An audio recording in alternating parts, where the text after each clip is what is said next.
Hey friends, it's time for another look into how our family is handling eating from our food storage during the coronavirus quarantine. It's been over 2 months since any of us has gone to a grocery store. In addition to staying safe, one of the main reasons for this food storage challenge is to take our food storage for a test drive and see what it's like to live off our long-term food storage.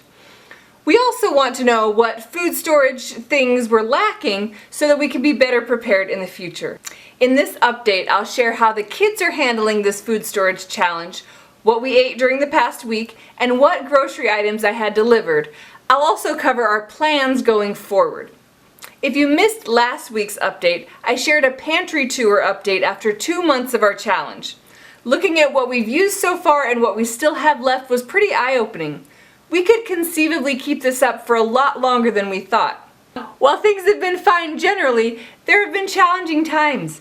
I think it's been more of a challenge for me than for anyone else, which might seem obvious since I'm the one who does most of the food planning and preparation around here, but it actually kind of surprised me.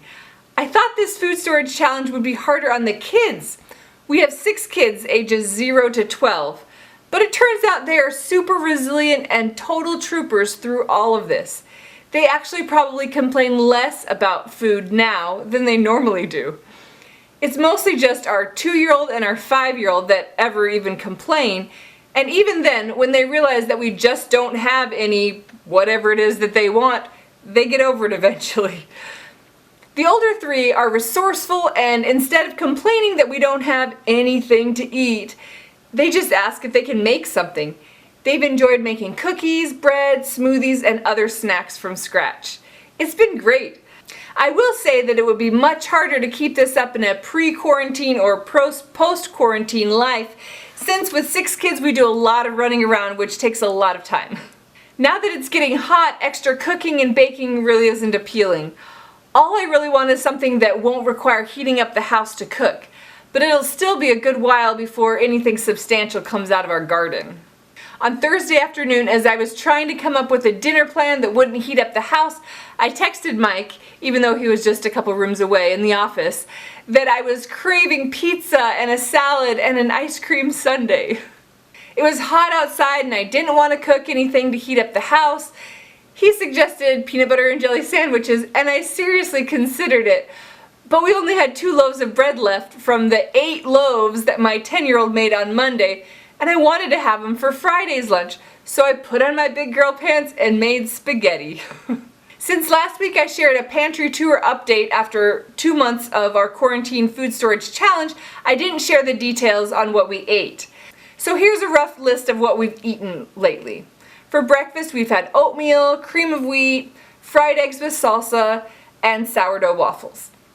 For lunches, we've had, you guessed it, peanut butter and jelly sandwiches, orange slices, applesauce, dehydrated pear slices, pudding, and pretzels that I didn't even remember that I had until I did that pantry tour last week. We've been eating dinner really late in the evening the past couple of weeks since we've been working out in the garden until it gets dark. Here are some of the things we ate. I don't remember everything and I didn't take pictures of everything.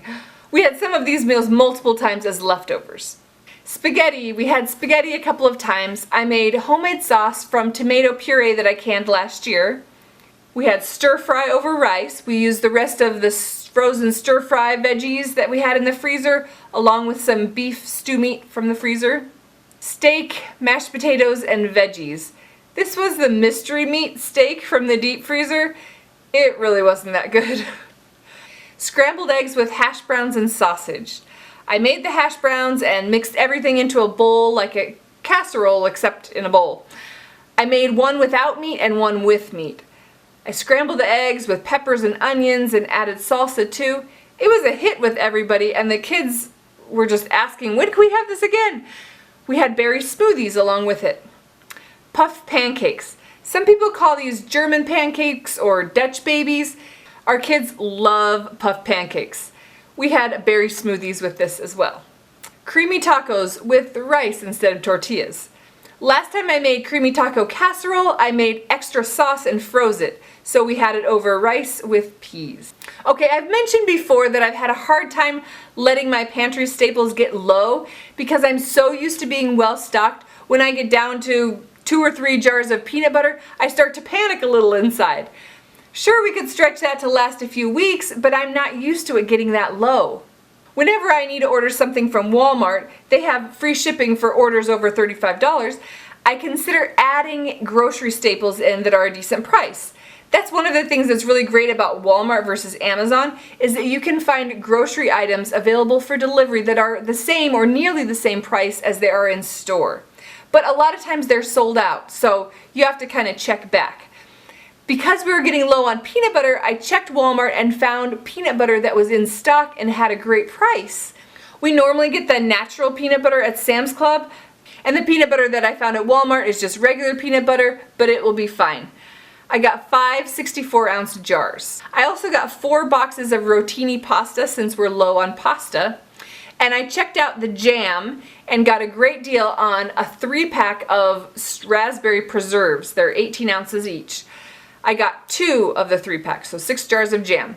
In fact, when I was checking out, they gave me the option of delaying my delivery to make it like 5 days instead of a 2-day delivery for a savings of $3.75. And I said, yeah, I'll do that. So the whole order was less than $35, and it has free shipping. Okay, our plans going forward. At dinner tonight, we talked about when to end our food storage challenge.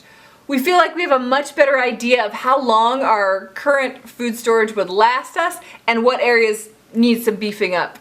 And now that more is understood about how the virus is transmitted, simply going to the grocery store once a month doesn't seem excessively dangerous, especially if we just do a pickup at Sam's Club. The kids actually didn't want to give up on the challenge, though their eyes did light up at the mention of stocking up on ice cream.